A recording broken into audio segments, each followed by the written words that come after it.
Matt, I'll try and keep my composure here. Just how are you feeling? What an amazing night. You mentioned there, keep our composure.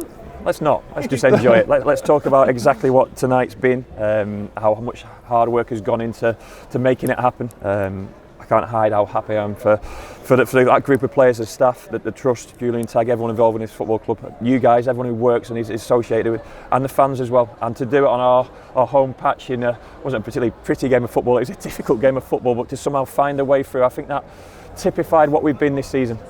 We've not got superstars on that football pitch. We've somehow got to grind out results, and we found a way tonight to be successful and to see those scenes at the end. Incredible.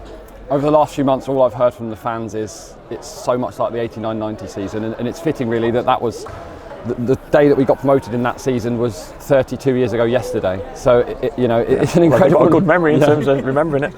But I was on that pitch at Rotherham. I was on the pitch at Wembley. To do it on your home patch with 2 games still to spare, it's incredible. And to see him on the pitch and celebrate, this football club is special. We probably preach it a little bit too much and harp on it about it every now and then, but nights like tonight really typify what we are. People hold it against us in terms of selling players and not getting success on the football pitch, and all of a sudden we've been able to do that this season. And hopefully structurally now we're able to go and compete in League One and hopefully stay in League One. And after 10 years in League Two, we deserve this, don't we? We do, we deserve it. Not just myself, Paul Tisdale previously, all his staff, all his players, a lot of players who've played under myself. I've put this club in a better position than previously. It's not easy to get out of the league, it really isn't. And Piers Sweeney and MJ, they've been involved in 3 playoff final defeats. I was involved in them in a coaching capacity and then as a manager, and that really hurts. Trust me, that really hurts. So we've come close in the past to get over the line in the manner that we have. I'm absolutely delighted, and there's been a togetherness since the fans came back into the stadiums and our stadium. There's been a togetherness without this football club, and hopefully long may that continue. Let's talk about the game or what we can remember of it. It wouldn't be Exeter City if it wasn't a roller coaster. Not what the a strange start. What a strange start. It was almost a long throw which went all the way through at the back post and then hit Cam and went in the back of net, and no one really knew what had happened. But then our goal had an element of luck and fleetness about it, a big deflection. We just didn't really get enough of the ball in the right areas of that football pitch. Full credit to Barrow, they put us under a lot of pressure and kind of pinned our formation and our attacking players back. It was a war of attrition in the second half. I can't remember too many chances. I think Cam's made one really important save again, and then one moment in terms of a chance you want it to fall to your captain and your best finisher, and he hit it hard and low, which we've been asking for all the players all season. It's gone in the back of the net, and from that point on, that sounds strange, I was relatively comfortable, and that's no disrespect to the opposition or the game. It'd been that sort of game where there were so few chances, you couldn't see either team starting to create chances from that point on, and we withstood any pressure, and then the final whistle goes, and the fans, rightly so, get on the pitch and enjoy the celebrations together.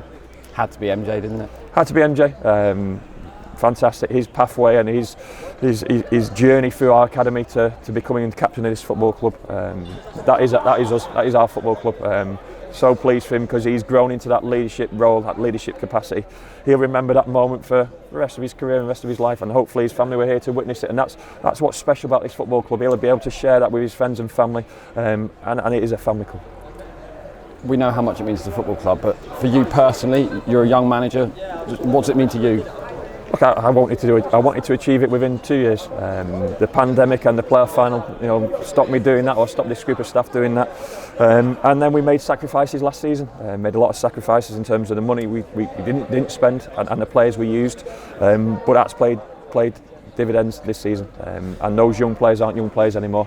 Not only are they going to maybe move on or keep playing for us with 50 to 150 games under their belt, they've now got a promotion to boot as well, and a whole host of experience. And for the homegrown talent and the homegrown products to do that in front of their families, and for the football club they've worked so hard for such a long period of time and been associated with, they really deserve it. I think you take a look at this season, and I think it was a few games before we scored our first goal, and that 3-0 defeat at Leyton Orient. I know so many fans were disappointed with that one. To where we are now, it just shows that this team that you've assembled over the summer and in January as well, it has just been absolutely incredible. Yeah, the staff have to take huge credit for that. Wayne Carlisle, Dan Green, Marcus Flickcroft, head of recruitment, Scott Brown, all the people who work hard behind the scenes have brought this group of players together, and we believed them right at the start.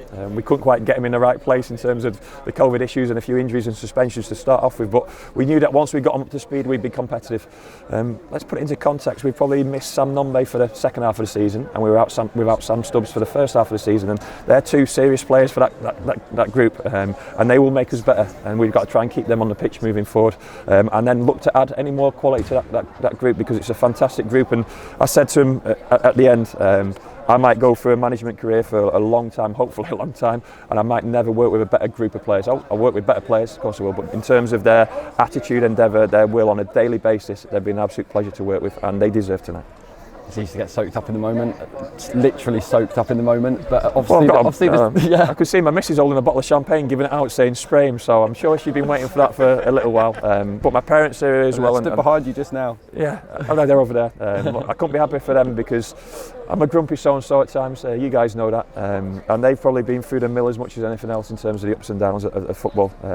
But we live a certain life, and we are privileged to do that, and I'm in the most privileged position to manage such a football club like Exeter City. And whether it's a night like tonight or even seeing them on a daily basis, I love my job, which is why I really care.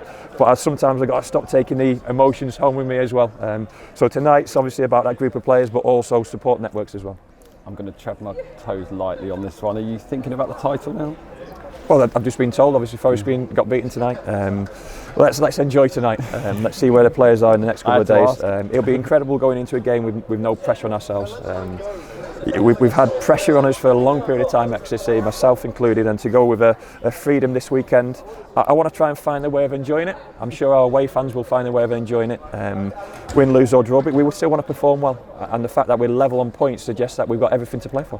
To end, I just want to say thank you from me. Thank you. From Scott, Jed, and everyone else that we've had in the media team this season. Yeah, it's been a pleasure, and thank you for giving me my career highlight so far. Look, people, we give plaudits out here and everywhere. The collective of this football club is absolutely everything, and you guys behind the scenes, the people at the stadium, the people at the training ground, the academy, so many people we should mention, I'm sure we'll mention at some stage. Anyone associated with Exeter City, that's the best way to say it. Supporters as well. Anyone associated with Exeter City should be so proud tonight.